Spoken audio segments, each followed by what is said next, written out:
Olá, sejam bem-vindos ao HANAcast e hoje um convidado mais do que especial, o Dr. Galão, advogado, consultor, especialista em meio ambiente, que vem trazer aqui luz e um pouco do seu conhecimento para compartilhar com vocês sobre um tema tão importante que é a sustentabilidade. Bem-vindo, Dr. Galão. Opa, Claudio, muito obrigado. Obrigado, amigos aí que nos veem. É uma satisfação muito grande estar novamente aqui. A gente tem uma parceria de longa data e essa parceria se fez. Eu sempre gosto de dizer a história da nossa parceria, porque ela não nasceu do interesse comercial, ela nasceu de uma afinidade, né, Cláudio? Verdade. Uma afinidade de propósito, de trabalho, por acreditar nesses princípios da sustentabilidade. Da importância da empresa se posicionar no mercado hoje como uma empresa comprometida e absolutamente séria quanto a tais princípios, né? Então isso aí gerou e eu me sinto hoje em casa aqui, muito à vontade, é um prazer estar com vocês. Obrigado. Realmente a gente começou esse relacionamento, a gente conversando sobre sustentabilidade, que hoje ainda está engatinhando o nosso E há pensar, muitos né? E há anos já, muitos né? anos. E essa afinidade de enxergar a empresa e como a gente pode contribuir, realmente não é nada um sonho, mas realmente como a gente pode contribuir para construir um mundo melhor. Como a gente está no segmento químico, doutor, falar um pouco da sua experiência, como é que você está enxergando essa questão da sustentabilidade com o passar dos anos, já que vem de longa data nosso relacionamento, como é que você está enxergando isso através da sua visão e você dando consultoria e suporte para vários tipos de empresas nesse segmento, como é que está o estágio hoje? Perfeito, Claudio. O que eu vejo hoje visitando diversas empresas, sentindo o mercado? A questão de sustentabilidade hoje não é mais um sonho, né? Ela é uma realidade e se traduz até num valor para a empresa, né? Mas mais que isso, se traduz num valor para a sociedade. As empresas então começaram a perceber que elas, assim como nenhum homem é uma ilha, nenhuma empresa é uma ilha. Nós fazemos parte de uma sociedade, de um mundo que respira, que transpira. Então, todas as nossas atividades, elas causam ou um impacto positivo ou um impacto negativo. Com base nisso, de um tempo para cá, as empresas aqui no Brasil vêm se esmerando nisso, vêm procurando realmente aprimorar os seus compromissos, entender que o seu mercado ele deve ser atendido, sim, mas com responsabilidade, com comprometimento, né, com responsabilidade social, ambiental, transparência, né, com ética concorrencial, os princípios aí do ESG, né? A transparência e a responsabilidade ambiental, da governança da empresa, né, e das questões aí sociais. Então eu sinto que as empresas, até por conta de um movimento, Cláudio, que nós já conversamos, de fusão, aquisição de diversas empresas aqui no Brasil, diversas empresas, distribuidores, até empresas de bom porte, mas empresas que tinham lá a sua tradição familiar, que começaram muitas vezes ainda com o seu proprietário ali na casa dos 70, 80 anos. Então, empresas de fora fizeram um processo de aquisição desses grupos que já tinham um compromisso aqui, que já eram reconhecidas como empresa séria. Evidentemente que traz toda essa cultura também, aliada à cultura que já existia aqui, lá de fora. Então, onde essas questões de sustentabilidade, de respeito ambiental já estão mais consolidadas, né? Então, as empresas, através de suas matrizes, acabam exportando esse conhecimento para as empresas brasileiras. Então, a gente sente isso muito presente e mesmo nessas empresas que ainda não foram adquiridas, que têm seu caminho próprio, que têm um espaço consolidado, assim como a Hanaoka, a gente sente isso muito importante, né? Que as empresas estão começando, mas ainda, evidentemente, como tudo no Brasil, há uma desigualdade. Nem todo mundo está na mesma página, né? Então, muita gente está começando, está engatinhando. Eu sinto até, Cláudio, uma falta de conhecimento. Muitas vezes não é nem a falta de vontade. As pessoas imaginam que isso vai demandar grandes ações, grandes investimentos, e quando nós sabemos que as ações sustentáveis, elas começam no dia a dia, em cada pequeno gesto. Então, a empresa que reaproveita um papel, que diminui o consumo dos copinhos descartáveis. Ou de água. Ou de água, né? Falando em água, eu estava vendo essa semana um dado que eu fiquei alarmado, que a ONU recebeu um relatório da Organização Mundial do Clima, O Oceano Pacífico, ele aumentou 15 centímetros a sua margem. Isso acabou invadindo um monte de ilhas no Pacífico, algumas até habitadas e com cidades e tudo, né? E o pessoal já faz um prognóstico que em 35 anos, Claudio, se essa situação não for mudada, nós vamos ter várias ilhas paradisíacas do Pacífico que deixarão de existir. E aí países muito afetados, todos os países que fazem costa, né? E a gente deve imaginar, o Brasil, a gente sente assim, tô do outro lado do mundo, né? Isso não vai me atingir, vai levar anos para chegar aqui. Não é verdade. Então a questão da sustentabilidade é muito bacana porque a gente se sente inserido nesse mundo, né? Então você veja essa questão das queimadas. Nós estamos aqui nessa semana, praticamente iniciando a semana, e a gente vem acompanhando essas notícias de forma muito preocupante, né, das grandes queimadas aqui no interior de São Paulo. Essa fumaça está chegando em Brasília, está chegando essa fuligem na capital de São Paulo, em Minas, né, ali no sul de Minas, Triângulo Mineiro. Então você vê que aulas suspensas, aulas suspensas, exatamente. E eu fico imaginando agora, Cláudio, os efeitos no médio e até longo prazo em internações de crianças, doenças de idosos, doenças respiratórias, as otites, óbitos até, né? Então a gente começa a perceber, infelizmente, por conta desses pequenos, mas sérios eventos, como nós estamos inseridos nesse ecossistema. Né? Não está distante, está no dia a dia. Não está distante, está no dia a dia. Então essa responsabilidade está na indústria química, está no grande distribuidor como a Hanaoka, está no escritório de advocacia, está nas escolas, nas igrejas. Todo mundo, de certa forma, hoje nenhum ato nosso mais ele passa impune. Né? Eu até brinco que uma pessoa que sai de casa, já acende o seu cigarro, né? E vem pela rua, ela além de estar transformando ali o gás carbônico normal pela respiração, ela está emitindo ali dióxido e um monte de substância química. Então nenhum ato mais passa impune, né? Você vê que por isso as leis elas vêm segurando. Como dizia minha mãe, a gente na vida aprende ou pelo amor ou pela dor. É verdade. E infelizmente a gente vem sentindo pela dor. Exigências crescentes. É uma coisa que eu gosto muito, Galão, essa questão de tendências e você se antecipar a elas, trabalhar, além de gerenciar um risco, você começa a trabalhar também a parte competitiva. Então você comentou bem sobre essa questão de exigências crescentes, até no segmento químico, a licença de operações junto à CETESB, ela vai aumentando o número de condicionantes. Exatamente. Isso aí é uma tendência cada vez maior, exigindo cada vez mais das organizações que trabalhem mais proativamente para gerenciar seus riscos. Mudanças climáticas, transparência, outra mega tendência, exigências crescentes. A comunidade, o entorno. A empresa está se movendo cada vez mais de forma consciente, né?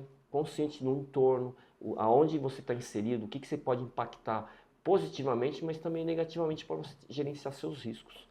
Essa questão envolvendo a água, ainda falando sobre a água, além disso, vários estudos apontam que até 2030 o número de pessoas com acesso à água de qualidade só tende a diminuir. Então aumenta o quê? Número de pessoas sem acesso, né, à água de qualidade. Como é que Cláudio, é preocupante demais isso, né? A água é um bem vital para a vida. A gente vê muito meme pela internet, se acabar a água, vão tomar cerveja.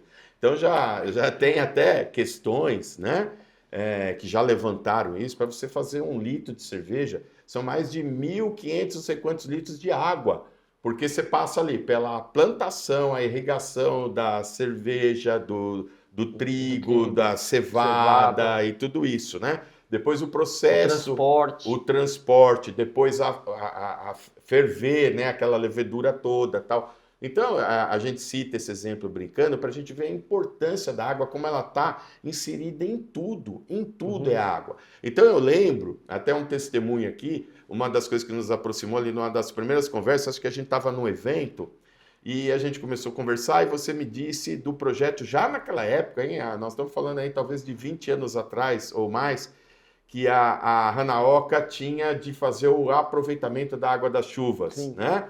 Você fez todo um projeto, aproveitamento de água de chuva, aproveitando esse telhado que você tem enorme, tudo isso.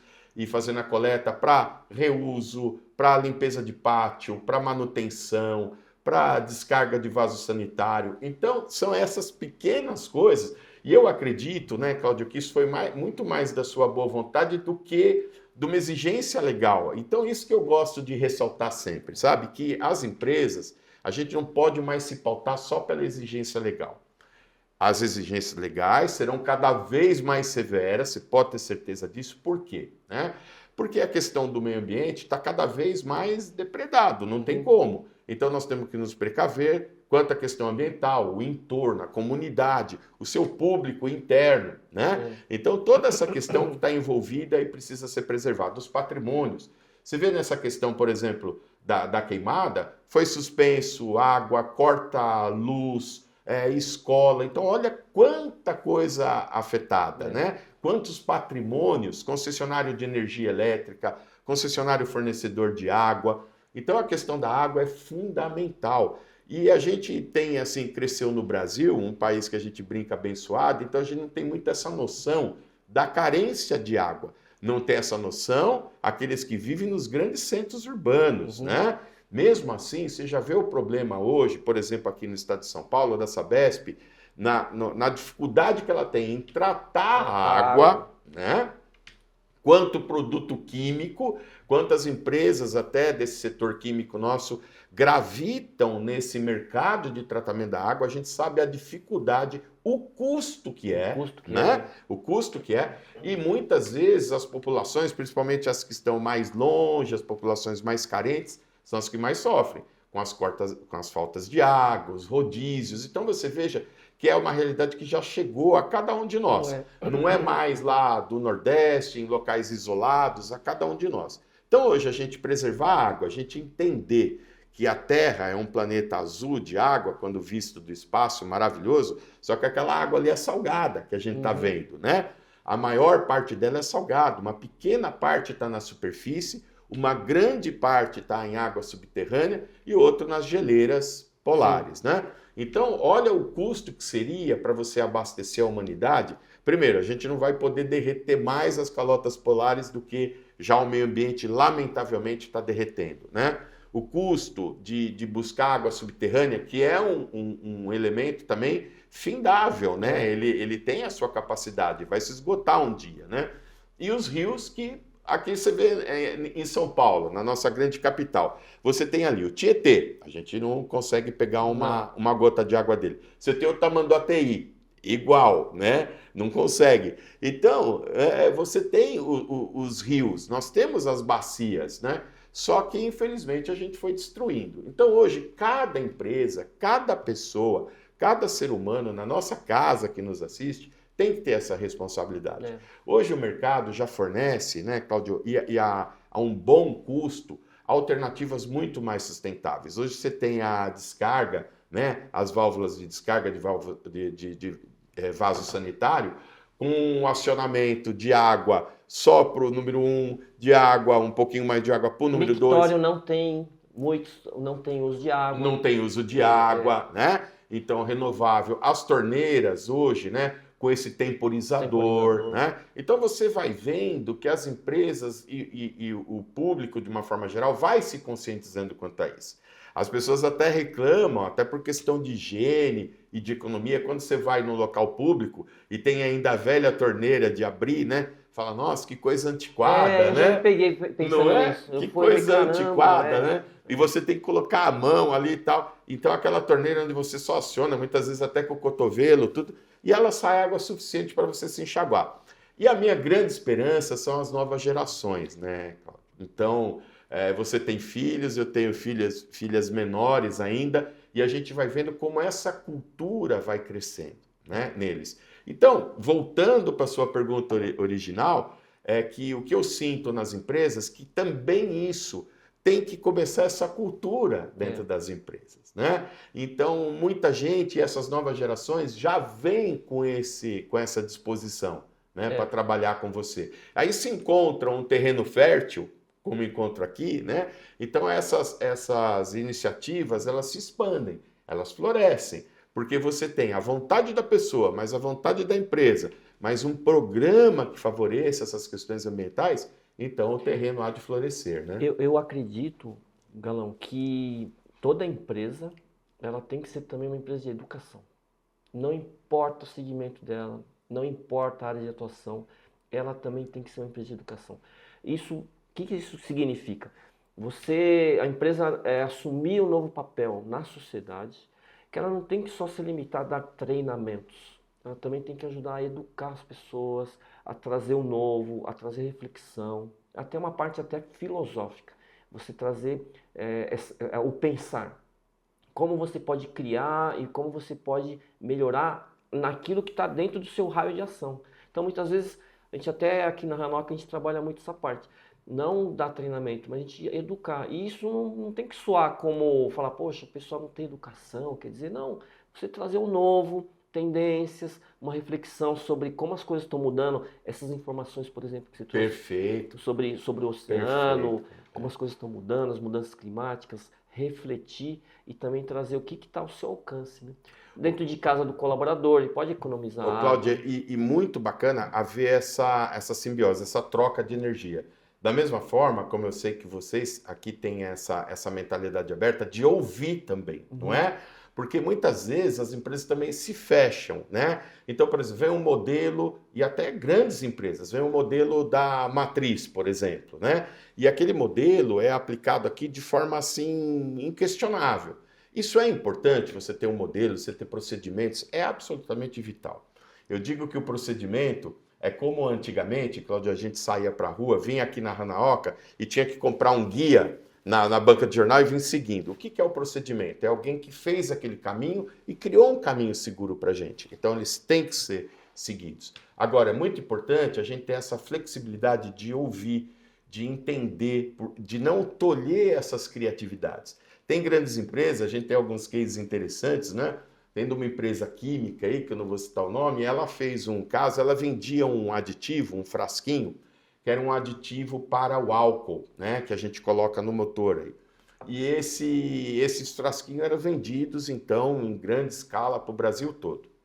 E aí falaram, olha, a gente precisa reduzir o preço desse frasquinho, está muito caro, né? O produto é um frasquinho pequeno. Então fez-se um concurso interno lá, né, para fazer isso. E um dos funcionários apresentou uma alternativa, olha, nós estamos falando de coisa de 30 anos atrás, hein? No começo da Política Nacional de Resíduos Sólidos, que é de 2010, isso não estava nem consolidado no Brasil então, e ele criou uma logística reversa desses frasquinhos. Ele criou uma maneira, claro que não andava 100%, né? Mas de onde o próprio fornecedor, quando ele entregava naqueles pontos ali, né? Ele instalou uma coisa de coleta e esses frasquinhos retornaram. Eles tiveram uma economia, né? Na época, coisa de 17 centavos por frasquinho, né?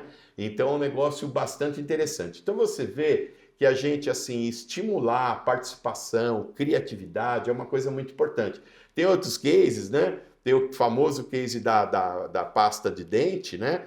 Que substituiu aquele tubo nosso, né? Que a gente tinha e desperdiçava o produto, aquele velho tubo de metal, né?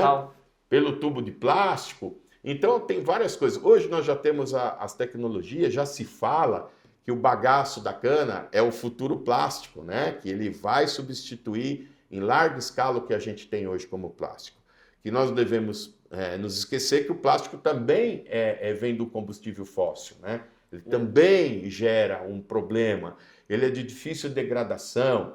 Voltando para a questão dos mares, o que a gente vê aí de fotos na internet, de coisa de plástico por aí. Então você vê que toda essa consciência ela vem para dentro da nossa casa, para dentro das nossas pessoas e principalmente para dentro das nossas empresas.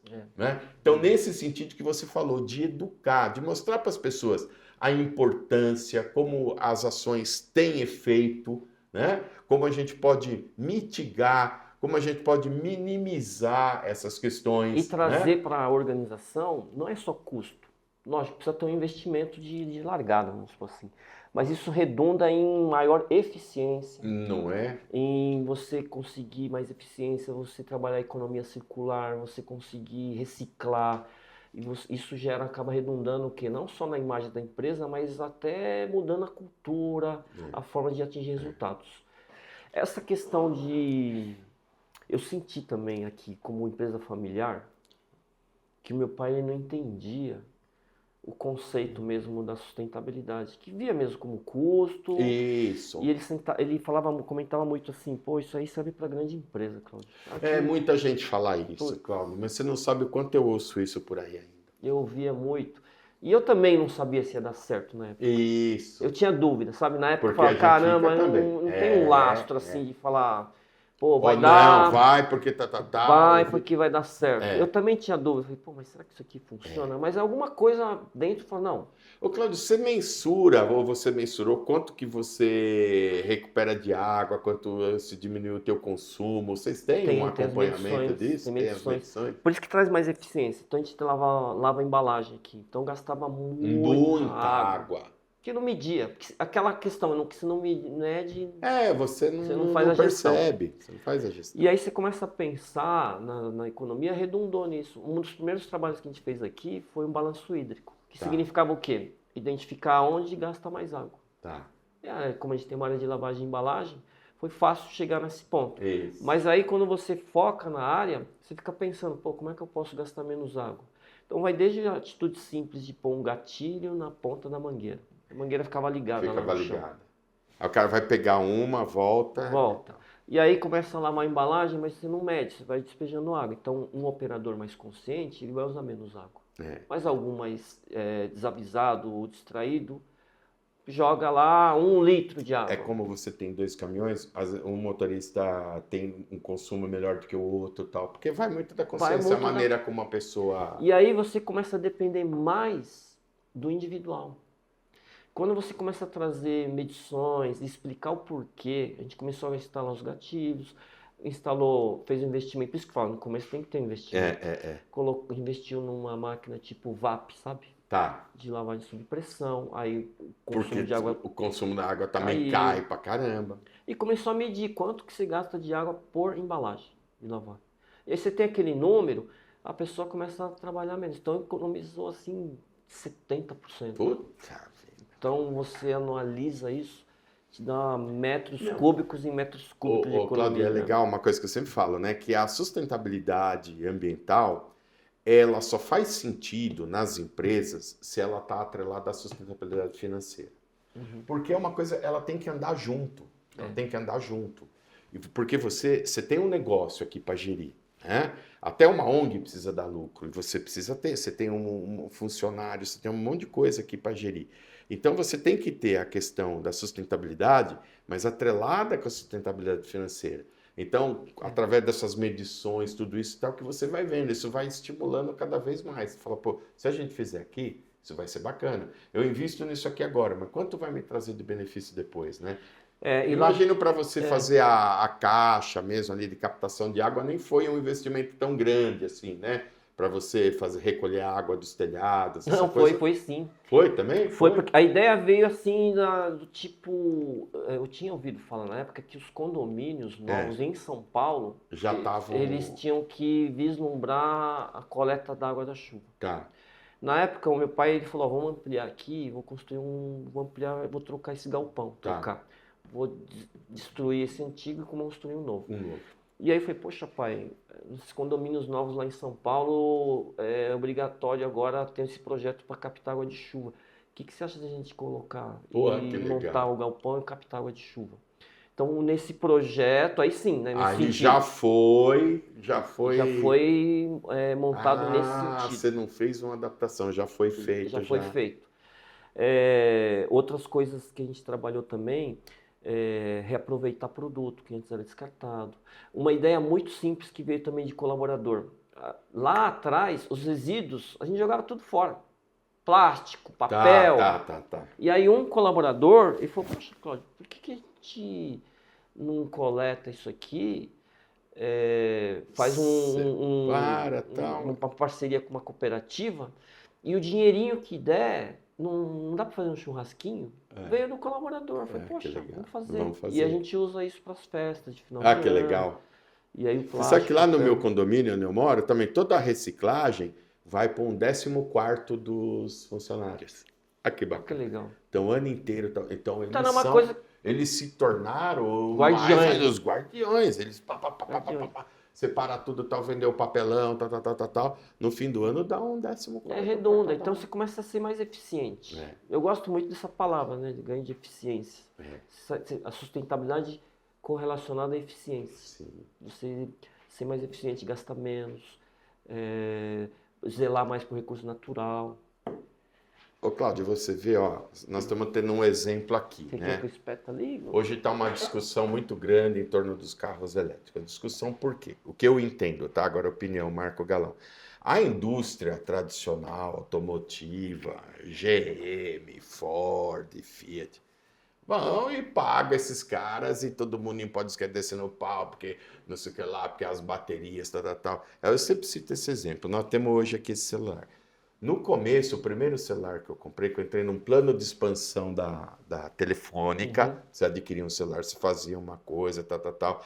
A bateria, ela dava Era um 2,5 dessa aqui, a bateria desse celular inteiro. lembro. Era isso aqui. Hoje, o que ela é a bateria aqui desse tamanho? Então, é um caminho sem volta. Eu não digo que nós vamos ter no Brasil uma eletrificação 100%, como alguns países, alguns locais. A Califórnia já está propondo isso por lei. Já está propondo por lei. Por lei. O estado da Califórnia, de ter eletrificação 100% até 2035, 2040. Todos os veículos, a partir de 2025, portanto, é do ano que vem, que foram produzidos na Califórnia, não tem mais a combustão. Já ano que vem? Já o ano que vem. Então já começa a produzir sem combustão. Agora eles estão enfrentando um trabalho que é o quê? É eletrificar as vias, as redes, os carros que vêm para a Califórnia. Então eles estão nessa discussão. Agora é um caminho sem volta. É o que você falou, é ganhar eficiência. O que vai fazer com a bateria? Hoje as baterias são enormes, realmente. É uma tendência que não... Eu não tenho carro ainda, mas o meu sonho de consumo é ter um carro híbrido. Um híbrido, né? E o pessoal que tem, o meu irmão, eu converso e falo, o meu irmão tem um carro híbrido, ele não ele quer, ama, ele não quer entendi. mais. Ele falou, olha, ele foi daqui para Porto Alegre, de Taubaté para Porto Alegre, onde ele mora, falou, sabe quanto eu fiz, esse carro fez? Quanto que foi que ele falou? 170 quilômetros, um negócio assim, por litro de gasolina. Por litro. Tem um amigo meu de infância. 170 km por litro. Amigo meu de infância. Porque ele automaticamente, né? Ele passa de vez em quando pro combustível para você ir ganhando a bateria, tal. Depois ele volta, tal. Ele falou, ó, o que eu fiz, as contas deu 170 km até Porto Alegre. 170. Tem um amigo meu de infância, o Sérgio, grande abraço para ele. Ele sempre me dá uma dura lista. Ele falou, cara, como é que você não tem um carro, cara, híbrido ou elétrico? Eu falei, calma, né? Sustentabilidade também, você tem que estar trabalhando, precisa fazer o econômico. A sustentabilidade econômica. Mas realmente, é uma coisa muito gritante. E essa questão da bateria sempre vem à tona, né? Não sei se você já viu, na internet tem carro pegando fogo. Sim. Cara, ninguém apaga na verdade, o que acontece? Toda a tecnologia, né, inovadora, tal, sempre ela encontra uma resistência. Basta dizer que o motor... Curva de aprendizado. Curva de aprendizado. O motor a combustão veio substituir o motor a vapor. O a vapor veio substituir os cavalos. E sempre teve, isso vai ser uma máquina de não sei o que lá, de matar, vai acabar com... E tá aí, né? E a questão da eletrificação é fundamental. O Brasil não acredita em 100% de eletrificação pelo problema da gente ser um país muito grande. Não tem como você eletrificar uma via de São Paulo até a Bahia, por exemplo, sem contar outras distâncias maiores, né? Mas no espaço urbano, né? E o que isso vai impactar no ganho de poluição sonora. Né, que ele quase não tem, que a gente esquece disso, né? A qualidade de sono. O ar, poluição de ar. Mas né? Se você tiver curiosidade também de ver o número de óbitos ligados a doenças respiratórias. Nossa, é gigantesco, né? Tem estudos, inclusive da USP, eu não sei agora de número assim, mas tem estudos maravilhosos sobre as doenças relacionadas com a poluição, mas diretamente relacionadas com a poluição. E são as doenças também invisíveis que a gente fala, né? Que vai te matando aos poucos, entre elas o estresse, né? o estresse, então toda essa questão que vai causando, né? Você vê, hoje, eu vim da minha casa para cá, eu levei 2 horas no trânsito, né? Então, assim, muito caminhão, muito trânsito pesado, tudo isso. Você imagina isso num ambiente, assim, mais silencioso, com menos poluição, né? Então, são todas coisas que a gente vai passar por isso. Agora, o Brasil tem alternativas energéticas muito bacanas, né? Você tem a questão hoje do nosso etanol, que é um caso mundial. E não é só o etanol, nós temos vários já sendo testados, né? Nós temos aí a mamona, nós temos várias coisas, o milho, né, que é muito usado nos Estados Unidos. Então a gente tem fontes energéticas aí renováveis excelentes para isso. E isso é um aprendizado também para nossas empresas, Cláudio. Eu digo que nunca a gente deve pensar em sustentabilidade, assim como nos negócios, investir numa cesta só. Não há a resposta de $1 milhão, não há bala de prata que vai matar o vampiro. São várias alternativas. Então isso que é bacana quando as pessoas pensam em sustentabilidade, ter isso em mente, né?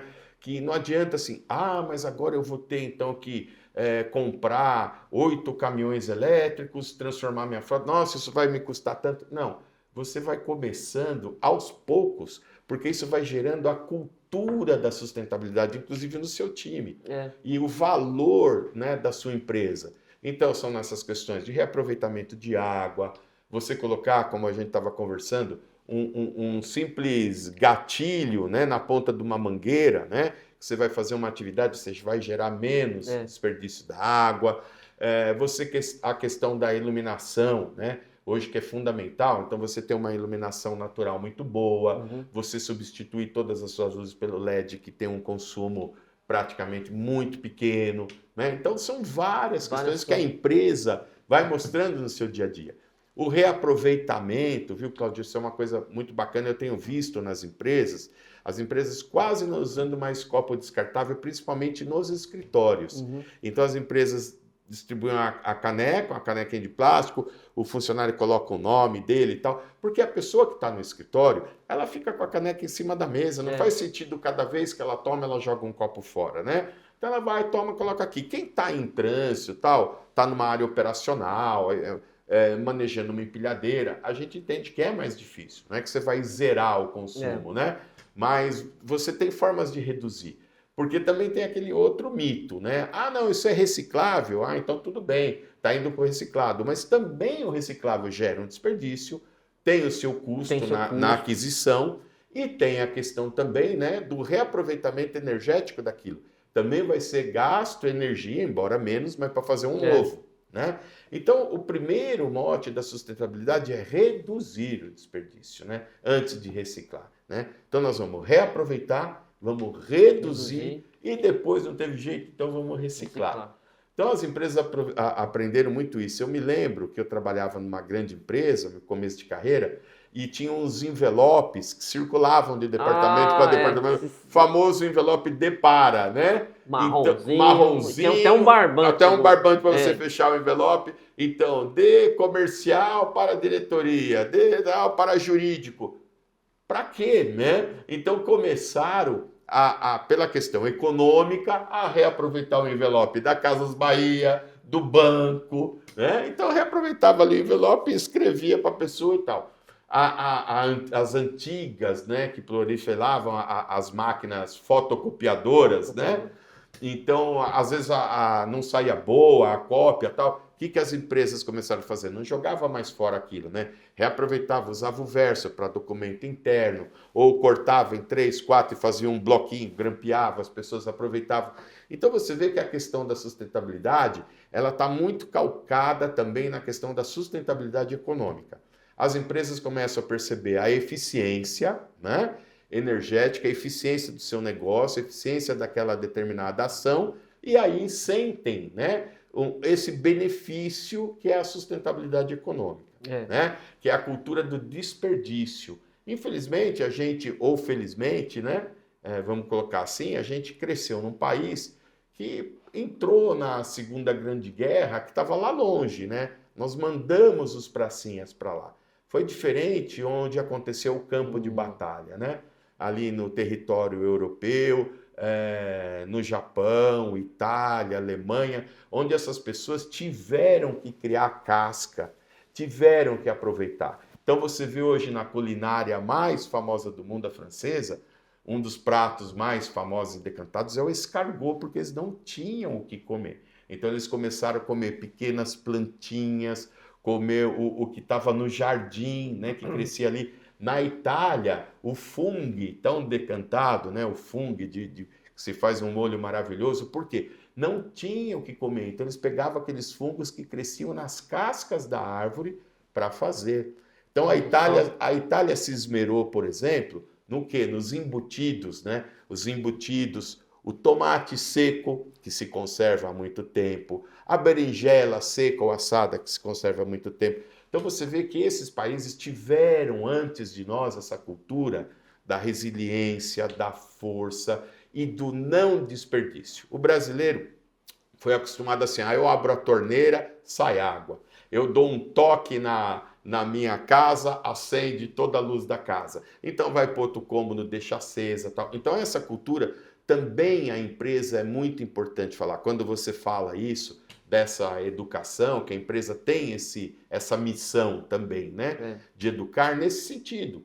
Porque as pessoas, nós todos, a sociedade brasileira veio de uma cultura do desperdício. E infelizmente hoje, pela internet, tudo que estimula muitas vezes um consumo desenfreado, né? Esse é o paradoxo. O paradoxo, né? Então a pessoa tem que ter 4 pares de tênis, porque senão ela não é legal. Tem que ter 12 calça jeans, senão não estou satisfeito, né?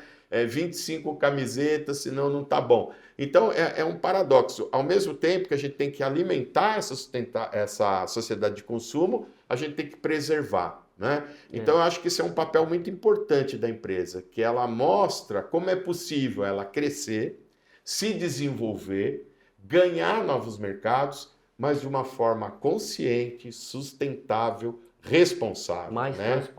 transparente. Acho né? que as empresas vão, se já não estão passando, mas elas vão ter que ir para o divã. Por um segmento, o mercado, uma população brasileira que está aumentando.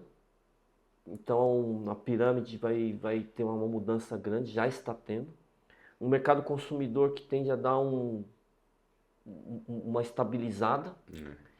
E as empresas com essa dificuldade, esse desafio, não só também questão de sustentabilidade, mas na verdade envolve sustentabilidade, a parte social. Você atrair e reter talentos, cada vez mais difícil, com gerações novas. Hoje, eu tenho a oportunidade, eu sou grato por isso, por trabalhar com vários tipos de geração.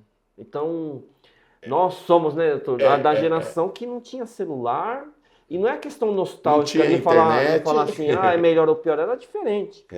Não tinha internet, não tinha celular, não tinha GPS. Aquele que você queria se deslocar, você tinha que se virar com aquele guia gigante no papel. E isso foi trazendo mais casca, né? A gente também estava batendo esse papo aí, a gente era uma geração que não sou favorável, longe disso, mas era normal assédio moral. De você trabalhar e ser detonado no trabalho. E receber bronca, tudo, que hoje até é crime, né? O famoso estagiário, né? Escraviário, né? Quanta coisa a gente sofreu nesse sentido, né? E isso tornou essa nossa geração um pouco mais dura, com mais casca, como você falou, mas nós tivemos que nos flexibilizar, né? A entender essa mudança, né? Entender Cláudio, o movimento. Né? Não ficar, movimento. Né? Como você falou, achando numa ilha que isolada. A gente estava certo e que aquela geração é que foi boa, que nós que fomos preparados para a vida, né? E é isso, é um grande desafio. Então, hoje as empresas, além de tudo isso, você citou muito bem, tem esse desafio de lidar com essas novas gerações, né? Que vem com outro tipo de conhecimento, vem com um conhecimento tecnológico muito maior que a nossa. Até porque na nossa época o pessoal até estranha isso. Era proibido você mexer na televisão, porque era caro. Então o pai falava assim, não mexe. Nem tocar na tela. Nem tocar na tela. No mundo era o seletor, ele quebrava, né? Não mexe. O rádio, não liga. Não mexe na antena que Não consegui estabilizar o canal, aí vai mexer. Era isso mesmo. Não mexe na vitrola que risca o disco. Hoje as crianças já nascem, né, com acesso à tecnologia, com o celular na mão. As minhas filhas hoje elas vão fazer 5 anos. Há um tempo atrás aí, elas eram menorzinhas, elas já reconheciam o YouTube. Então elas olhavam no celular, elas viam o símbolo e já clicavam para ver o desenho. Crianças com 2 anos e meio, 3 anos.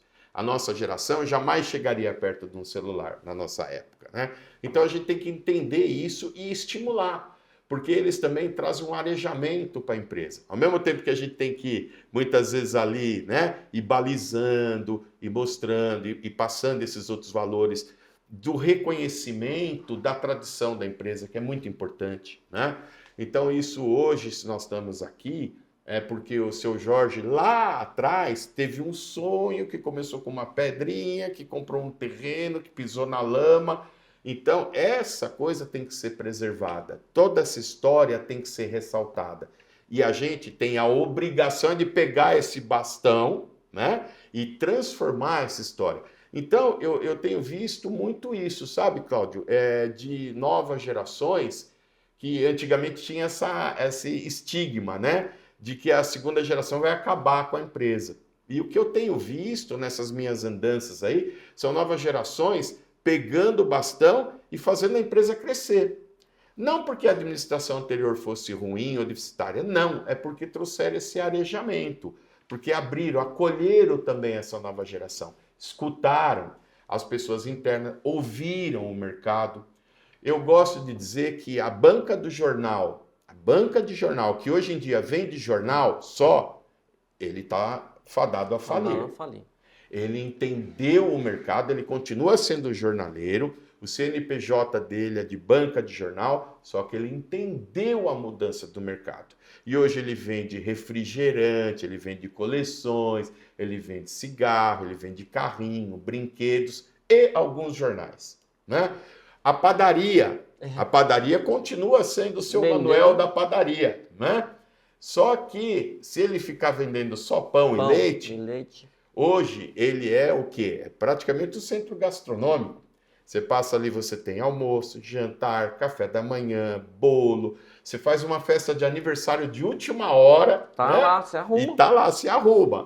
Aquela coisa que a gente tem medo, assim, quando a esposa liga e fala assim, olha, a mamãe tá vindo para casa. Fala, ai, meu Deus. A gente passa na padaria, leva um lanche, leva uma coisa. Então você vê, ele ouviu o mercado, ele entendeu a mudança do mercado dele. Ele é padaria, mas ele entendeu a mudança.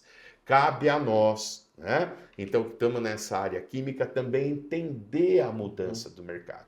O mercado não quer mais comprar o produto A, B ou C. Ele quer comprar de alguém que tem esses compromissos, que tenha comprometimento, que tenha cultura, que tenha qualidade, que tenha segurança, que tenha uma segurança não só no invase, na fabricação, na mistura, na embalagem, no transporte, né? Então ninguém quer ver seu nome envolvido aí por um acidente no meio da rua, né? Então hoje toda essa cadeia aí de supply chain, né? Ela está integrada, né? E preocupada com essa questão da sustentabilidade. Sustentabilidade da marca, do negócio, dos empregos, do meio ambiente. No meio ambiente. Né? Então são coisas que precisam andar juntas. Você né? precisa montar, fazer parte de um ecossistema de negócios. Exatamente. Você se cercar e seus parceiros também de um ecossistema que ajude você a trabalhar a sua competitividade. Eu acredito que essa questão de competitividade, de estratégia, deixou de ser uma coisa solitária da empresa, de olhar o umbigo e falar, vou montar minha estratégia. Agora, o que vai levar as empresas para outro patamar é você fazer parte de uma cadeia de suprimentos, uma cadeia de relacionamento sustentável. O que quer dizer? Que você compartilhe minimamente dos mesmos valores, minimamente, seja isso com o fornecedor, com o cliente, com o prestador de serviço, ou você montar esse ecossistema, fazer parte dele. É isso que vai levar a empresa a se perpetuar, a ser mais sustentável. É fazer parte, é isso que eu acredito. A você fazer parte dessa cadeia de relacionamento com empresas que compartilham minimamente os mesmos valores. Por um acaso é sustentabilidade? Ok, porque quem está pensando em sustentabilidade está pensando a médio e longo prazo. É isso mesmo. Ô, Cláudio, e você está falando isso aí, eu acho que isso é até uma tendência mesmo, né? E que tomara que seja, porque você veja uma coisa, né? Nós, como pessoas, escolhemos os nossos relacionamentos, amigos, companheiros para a vida, esposa, tudo isso, com base no quê? Com base em afinidades, afinidade de propósito, com valores, né? Percepção da vida, o modo como essas pessoas se relacionam com os outros, né? Então, eu jamais seria amigo, manteria uma relação íntima com alguém que maltrata um garçom, por exemplo, né? Que destrata um varredor de rua, que é incapaz de dar bom dia ou boa tarde para o porteiro. Então, a gente vai escolhendo os nossos relacionamentos assim. E as empresas, elas têm personalidade jurídica, mas elas têm a sua personalidade também, a sua persona, que é essa maneira de se relacionar com o mercado. Então, o que você vai buscar no mercado? Empresas em quem você tenha esse grau, como você falou, de ecossistema de valores. E o mercado está cada vez mais exigente quanto a isso. Não é à toa que você tem as auditorias de terceira parte, que você tem hoje aí os birôs de auditoria, né, grandes birôs que um fornecedor fez, ó, você tem que entrar aí e responder todo esse questionário, me mostrar que minimamente, né, é aceitável para trabalhar comigo, né? Então, hoje a gente está já se sujeitando a isso, e isso está se tornando uma coisa, antes que era uma obrigação, hoje está se tornando prazerosa. É verdade. Porque você fala assim, poxa, que bacana. Porque a partir de que o meu grande cliente está exigindo isso de mim, está exigindo dos outros também. Então eu tenho uma competitividade pela qualidade, pelo comprometimento, pela seriedade, pelo cumprimento da legislação. E não como era antigamente, né, muitos anos atrás do Brasil, que a gente lembra que era competitividade porque o cara vendia 3 lotes, um só ele emitia nota. O cara fazia não sei o que lá, não há verba isso aí para os seguros. Se chegar lá a carga, não há verba, não vamos gastar com o seguro. Então todos esses compromissos foram mudando no Brasil, né? E também graças àquilo que você me perguntou, que é a questão da legislação. Ela está cada vez também mais fechada. Então você tem uma consciência, né, pela sociedade, pelas empresas, e tem uma consciência também por conta da legislação. Né? A legislação ela vem exigindo cada vez mais. Então hoje o transportador, por exemplo, né, de seu produto, antes ele era um cara que vinha aqui, carregava e levava embora. Hoje você tem, além da sua frota própria, você seleciona esse transportador, você vai exigir dele também, né, um questionário que ele cumpra esses requisitos mínimos, que ele tenha rastreabilidade da frota, que ele tenha descanso, cumprimento de jornada de motorista. Antigamente se falava assim, bom, problema de jornada de motorista é do patrão dele. Não, hoje o problema é meu também, porque o meu produto vai em cima daquele caminhão. Então vai gerando essa cadeia do bem, essa cadeia de responsabilidade. E aí você começa a se cercar de empresas assim. E eu fiquei muito feliz também, caminhando aqui para o podcast, eu passei pela Kettler e ela falou, olha, o cliente potencial está pedindo um relatório de sustentabilidade, posso mandar? Olha onde está chegando. E uma empresa de pequeno, médio porte, você não é obrigatório, não é obrigado a fazer um relatório de sustentabilidade. Mas traz mais luz, de bom grado ter, porque você acaba revendo vários processos, o que você pode melhorar, o que engloba esse relatório. Isso traz também, você vê que é uma coisa que aconteceu agora cedo. Né? Agora cedo. E traz visibilidade, né, para a tua empresa, para a tua marca, e é mais um, né, que vai reconhecer assim, poxa vida, né? A Microquímica Hanaoka tem procedimento, tem essa preocupação, tem esse cuidado. Então não é só uma coisa da propaganda, né? Porque durante um bom tempo também no Brasil se fez esse green marketing, né? Quer dizer, o marketing, todo mundo é sustentável, então basta colocar 3 lixeiras para separar o lixo por cor, já é sustentável, né? Então, uma grande propaganda. E está diferenciando dessas empresas que só falam daquelas empresas que realmente têm ação, né? Tem evidência, tem compromisso, tem meta, tem mensura, né? As suas atividades. Então, nós conversávamos aqui, né, do nosso bate-papo, na questão de você hoje, você tem até um mapeamento do quanto você passou a economizar de água a partir das ações que você adotou, né? Então não é só uma palavra, olha, nós economizamos água, né? Você tem tudo isso para mostrar, você tem todos esses relatórios, né? A sustentabilidade não é uma linha de chegada, é uma jornada. E aí nessa jornada você tem os percalços, uns estão no estágio mais prematuro, outros estão no estágio mais avançado, mas é muito difícil e impossível você falar, ó, eu tenho uma empresa hoje sustentável. Porque as coisas vão mudando, a legislação vai mudando, seja ela trabalhista, de meio ambiente, não importa, mas vai mudando, vai evoluindo. E queria que você falasse também um pouquinho, aproveitar, Galão, sobre esse tema de responsabilidade compartilhada também, que você citou rapidamente, mas como é que você vê isso, da responsabilidade e essa questão da imagem e reputação das empresas? Está todo mundo ali envolvido. Né? E isso, Claudio, eu acho uma das coisas mais inteligentes da nossa legislação, tá? Que é criando essa figura, e depois o judiciário veio e vem tendo decisões cada vez mais contundentes quanto a isso, da corresponsabilidade entre os entes. Então, por exemplo, você tem hoje, vamos falar de novo da figura do transportador. Ele veio aqui, coletou o problema, agora a responsabilidade é dele. Não, essa responsabilidade é compartilhada. Então nós já temos hoje no STJ, Superior Tribunal de Justiça, uma súmula que já reconheceu a responsabilidade civil compartilhada entre transportador e embarcador. Por quê? Ele diz lá numa parte da súmula, diz assim, o relator, que é evidente que há o interesse e a necessidade econômica de quem vende o produto, de que o produto chegue até o seu destino final. Então, a atividade de transporte, e não obstante seja terceirizada, feita por outra parte, é fundamental o complemento ao negócio dele, é fundamental. Então, essa responsabilidade, ela é compartilhada. Sob o aspecto civil, então, está pacífico.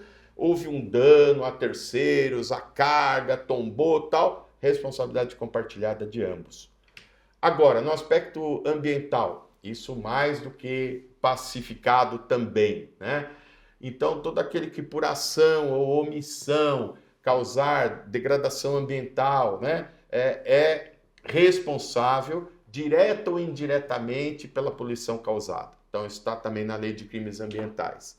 Então, o que acontece? Hoje as empresas estão cada vez mais preocupadas, né? E isso é muito importante, preocupada no bom sentido, em eleger parceiros cada vez mais sérios. Né?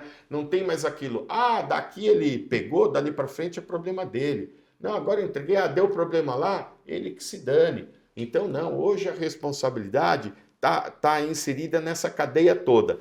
E isso nós aprendemos já com os romanos, tá? Vocês sabem que o direito brasileiro, ele vem de Roma, né? Ele não vem desse direito americano que a gente vê na televisão e tal. E os romanos, eles tinham algumas coisas célebres. Uma delas, eles diziam assim, culpa in vigilando, ou seja, eu tenho a responsabilidade por vigiar. É a responsabilidade daquele que contrata um bem, serviço, produto, seja o que for que ele adquire, que ele contrata, é a responsabilidade que eu tenho de vigiar, no sentido assim, de fiscalizar, de ter gestão. O resíduo gerado aqui, né? Vem um cara aqui com a carrocinha, pega o resíduo e leva embora, é problema dele. Não, problema nosso.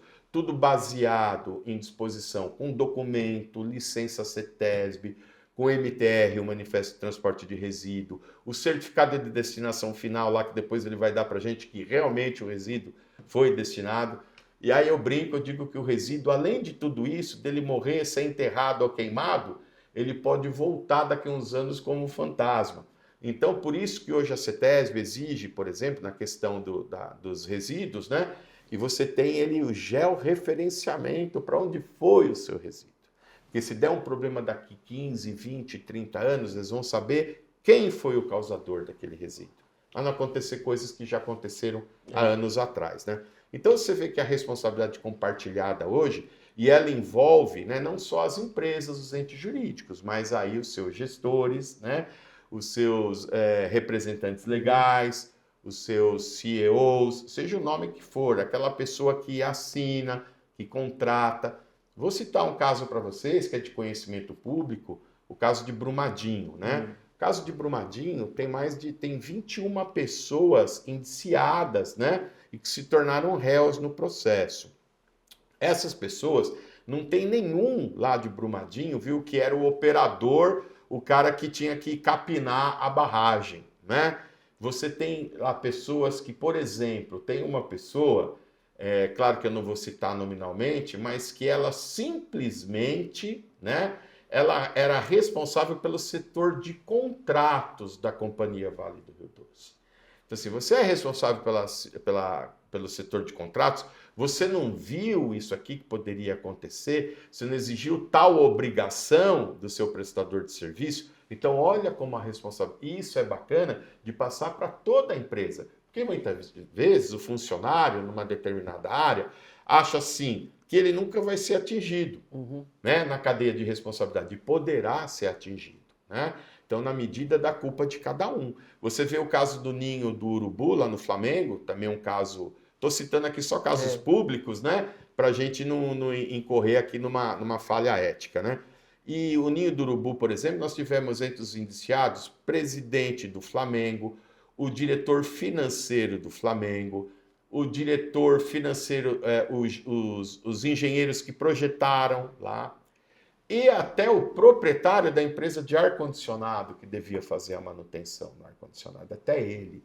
São 8 pessoas também que se tornaram réus. Então, isso para a gente demonstrar, assim, em poucas palavras, a gente teria aí uma série de podcasts sobre isso, né? Mas para as pessoas entenderem da seriedade dessa cadeia hoje de responsabilidade.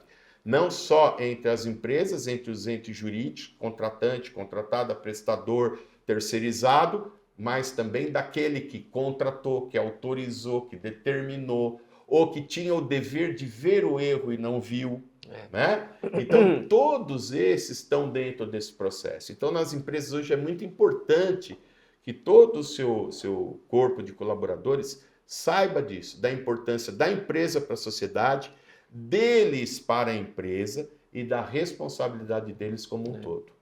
A pergunta que fica é: você que lidera um negócio, lidera uma empresa, você entende que isso é uma tendência ou se isso é um caso pontual? Na minha visão, é uma tendência e a gente tem que estar trabalhando. É como se você estivesse nadando contra a correnteza, você vai morrer. Você tem que nadar a favor e entender como atravessar esse rio nadando a favor da correnteza. Não adianta ir contra uma clara tendência que está levando as organizações, os líderes, a terem que trabalhar e mapear esse risco dentro do seu negócio. Cláudio, você falou muito bem. E quando há uma tendência, seja ela tecnológica ou de mercado, tal, quando há uma resistência muito grande, o tempo vai ser cruel com essas empresas ou com essas pessoas. Eu vou citar um exemplo aqui, olha, o mecânico de automóveis. O cara que achou que ele não devia, eu sou mecânico e não preciso estudar.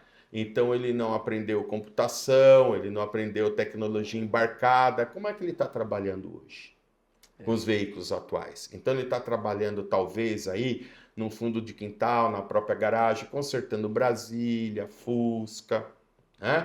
E aquele que entendeu que qualquer profissão exige um constante aperfeiçoamento, a busca do conhecimento, a verificação de tendência, né? Esse está bem empregado. Ou está na sua própria oficina, né? Está trabalhando. Hoje você chega numa oficina mecânica, o cara espeta um pendrive no seu carro, com o laptop dele, o defeito está aqui no código tal. É isso aqui, você vai na hora. Antes, às vezes, o carro ficava no mecânico 20 dias, 15 dias. Sai, dá uma voltinha, deu defeito, voltava lá, né? Então, você vê que em todo segmento, ainda mais um segmento altamente responsável, que exige uma responsabilidade, como é o setor químico, então as pessoas precisam estar atentas a essas tendências de mercado. Olha, tem uma nova tecnologia, isso não vai pegar. Será? Vamos atrás, vamos ver. Hoje, né, a inteligência artificial tá aí, não pode ser desprezado, né? Não pode ser desprezado como ferramenta de marketing, por exemplo, como uma apresentação da empresa, mas também e a indústria química? Será que nós não vamos ter, com a inteligência artificial, uma perspectiva de outras misturas, de outros componentes químicos, né? Da gente ter outras experiências, né? que resultem, a indústria farmacêutica, né? Que pode ter aí um avanço muito grande. Então a gente fica com medo dessas tecnologias, por quê? O que aparece na imprensa, assim, fulano apresentou a voz de um, pegou uma foto de criança, então a gente começa a demonizar a tecnologia, né?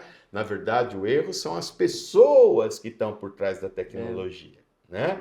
Então a tecnologia está aí, se ela for uma ferramenta muito bem usada, ela será de grande valia, né? Então a gente precisa estar atento a isso, essas novas gerações precisam aprender, conhecer, eu digo essas novas gerações e nós também, né? Porque essa é a nossa geração, né? Esse é o nosso tempo, nós estamos aqui vivendo essa realidade essa transformação. E vendo essa transformação. Então a gente precisa estar atento a isso, né? Que legal. Joe, quanto tempo deu? 1 hora. 1 hora. Doutor Galão, eu acredito o seguinte, que a empresa e também nós seres humanos somos como diamantes que a gente tem que se autolapidar todos os dias, para lapidar essa pedra preciosa que cada um carrega dentro de si, e a organização também, essa pedra bruta que tem que ser lapidada diariamente, para ela se transformar em algo de um valor maior. E eu agradeço a sua presença aqui nesse podcast. Eu que agradeço, uma honra, que ajudou muito nessa minha, não só pessoal me lapidando como um melhor profissional, uma nova experiência, mas também trazendo também luz para a organização, também que vou usar muitas informações dentro da minha gestão. Agradecer a sua presença Cláudio, e compartilhar isso. Eu que agradeço a confiança, a nossa amizade, a nossa parceria. Agradeço demais por estar aqui. Eu acho que também é muito enriquecedor para mim, você pode ter certeza, partilhar do seu conhecimento, dessa experiência, de toda essa transformação da Hanaoka também. Isso também eu aprendo muito, né? Porque eu vou às empresas, eu visito as empresas, né? Mas a gente vivenciar a empresa, a gente entender, saber o que está acontecendo, e é um dos diferenciais que eu falo da advocacia ambiental, né?